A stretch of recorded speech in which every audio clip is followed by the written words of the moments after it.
Okay, we are presenting on the technology of flowcharting, and my name is Kristen Can.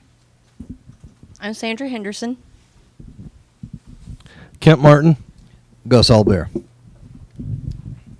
Our theoretical background is flowcharting is used extensively in the business world to illustrate work processes and or the decision-making protocols and guide personnel through the processes and protocols.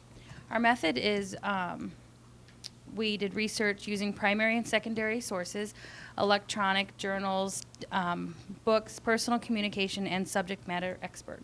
The research was viewed from a training and development perspective, because that's all of our concentrations, and efficiency and quality control were used to develop this research. The significance of this research contains 5 main points. There is an example of a flowchart that we've created. There's also clear definitions of flowcharting items and how they help you develop a flowchart. There's also the history of a flowchart. And the final point of the paper is how flowcharting increases efficiency relative to a business or technology process. We're going to start with the history. The concept of flowcharting originated way back in the 20s, but nobody did anything with it or put it on paper until the 1960s when John von Neumann came up with some material in Princeton, New Jersey. During the 60s, as the computer era began and grew, it was necessary to simplify the processes for programming a computer so people could understand what was going on. All of the language used to program the computers were pretty much the same, but the manner of entering the data into the computer was different. So 2 people could enter the same data in 2 different ways and get a different output. So it caused a lot of confusion and a lot of problems by not having a standardized way to enter that data. Each manufacturer of data processing equipment created their own set of guidelines to try to address this problem, but that just caused even more confusion and more complications because there still wasn't a standardized way of doing things. A committee of members of the Business Equipment Manufacturers Association and the American Standards Association formed a group to develop a standardized set of symbols to explain what was going on during the programming.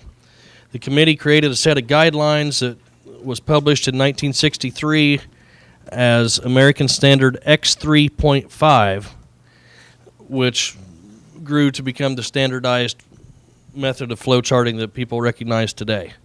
This was revised several times during the 60s and 70s and was eventually brought into line with the international set of standards and became recognized worldwide. Flowcharts have now been adopted by virtually every industry and every business, and by businesses of any size, from the smallest up to the largest. Costs associated with production have dropped after flowcharting has been implemented because it's a consistent way of doing things.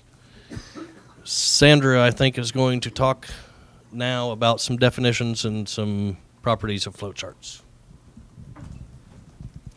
Flowcharts give us a step-by-step view of any kind of process, and there are 7 basic tools for quality control that flowcharts happen to fall into that family. Histograms, Pareto charts, check sheet, control chart, cause and effects diagram, and a scatter diagram. That's where the line comes up and you've got your dots either above or below. Basic flow chart starts at the top. You can use it department to department. You can use it this side of the room to this side of the room as to what you're doing. You can state, okay, Andy's doing one thing while Doug has a different process while Casey has yet another, okay? So some of the different symbols that we're going to use for flow charts.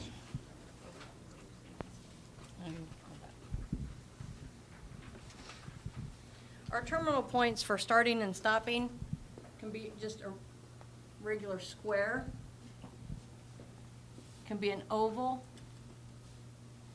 It can be a little man. Something similar to that. Again, the process, sorry, this square is your process. Diamond shapes, those are going to be your decisions. So if you've got a process that has to have a decision of yes or no, you're going to connect the square with the diamond. And to do that, you make just a solid line with a downward arrow. Or if you've got something that's going left and right, you can kind of do something like this. So if you're going to do a process and it's going to come down here, you can show it. Like I said, flow charts usually will go top to bottom in a hierarchy type fashion. Your rectangles are going to ask your questions of what's next in the process. And then just follow, when you start, just follow it all the way down until you get to the end of your process and end it with another symbol that designates the end. Okay, when we start the process, what we started to do, first we needed to set a goal. The goal for our process was basically how to get the class on time.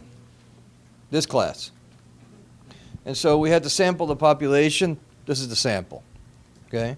And the sample came up with a certain group of ideas. What we have to do first is come up with the goal. The goal was getting the class on time. Then we started to get together with the membership and decide on what's called a thought map. Now, up on the board is a thought map, which means that the goal goes in the middle, and all around it are things that would deny us the ability to achieve our goal, okay?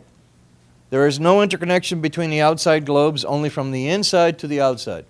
That's the first part. Then full democratic agreement from the sample, making a decision as to whether that is the most likely variables that will affect the constant of achieving the goal. Easy enough, correct? All right, the next step after that then is to begin to initiate the flow chart. And you do that by bringing people together and voting throughout the process on how to get it done.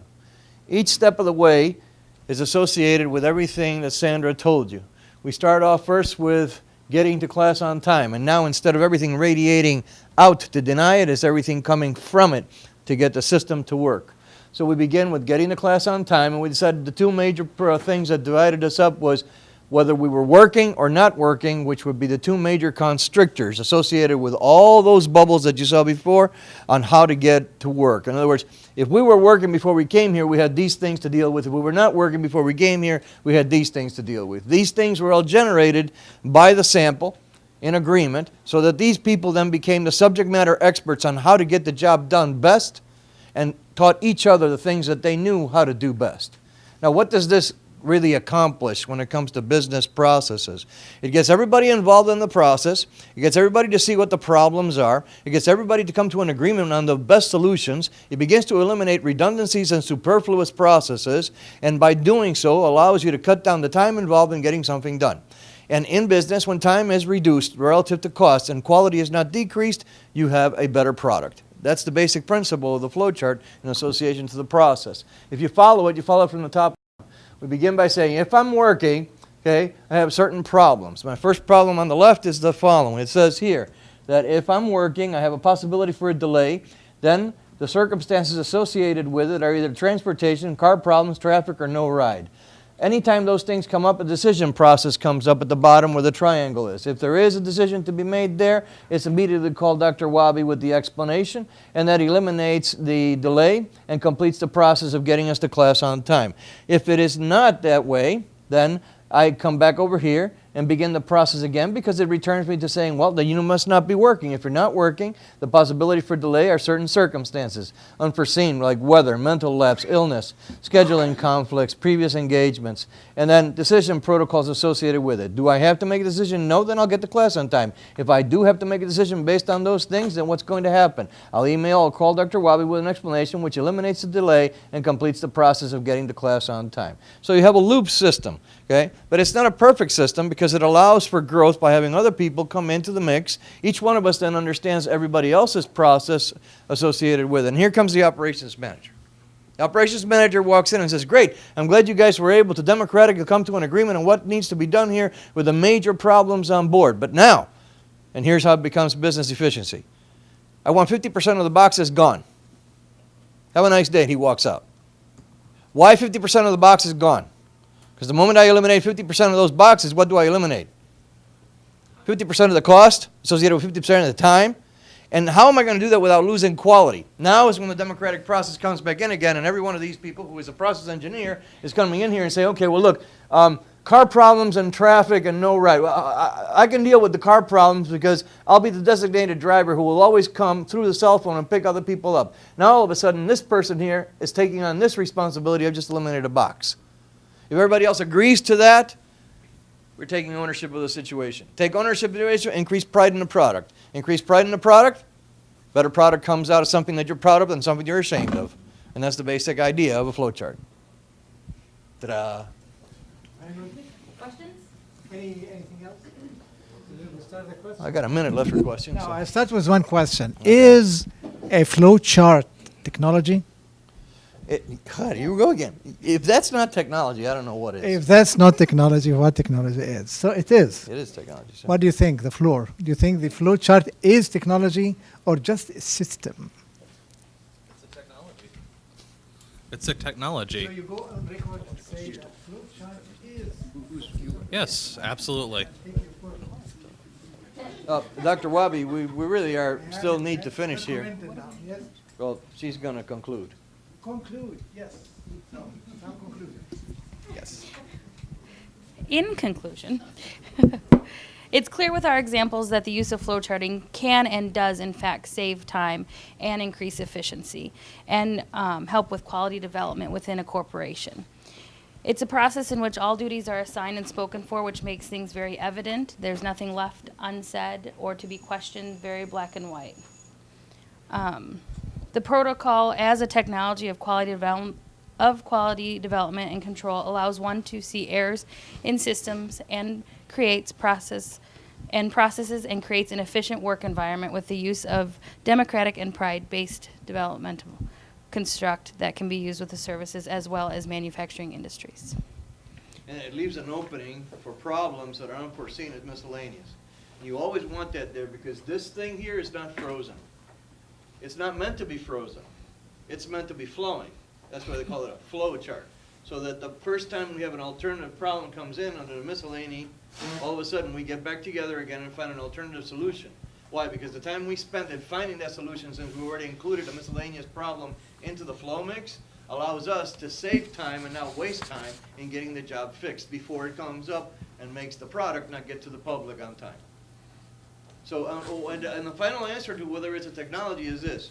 When Ken started talking to you, he told you, no written computer code program was ever designed in its original foundation without a flow chart. That makes it part of the technological system. Any other questions? Any other questions? Any other questions? Other questions? No questions. Okay, let's give them a hand, please. Group photo here. Yes, please a little. And then 2, 6, 5, 9. Thank you. Now, if you give me your undivided attention for a second, please. So, can we stop the cameras for a second? Yes.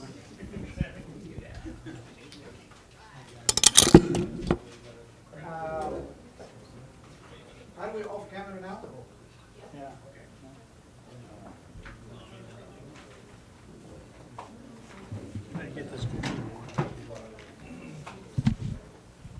There is a couple of housekeeping items that I wanted to do before we go for our break. And if you don't mind, our break will be 7 minutes and a half. Because we want really to finish the whole presentation today. Let me start with a form that I think I have here from Katz and Eastern Illinois University release and waiver of liability, where the video and the picture and so forth will be online later on for Eastern. and for you to use it and enjoy it. You can send to India, say, hey, you became movie stars. So please write your name and sign in front of your name. There are 2 columns here, so it must have all of us 24 students. So these are just name signature. So we can go around with this. Start from hand here, please, and pass it around. Next, I'll pass this around for you to not look at it during the presentation, please. So I'll start from here to see that. And I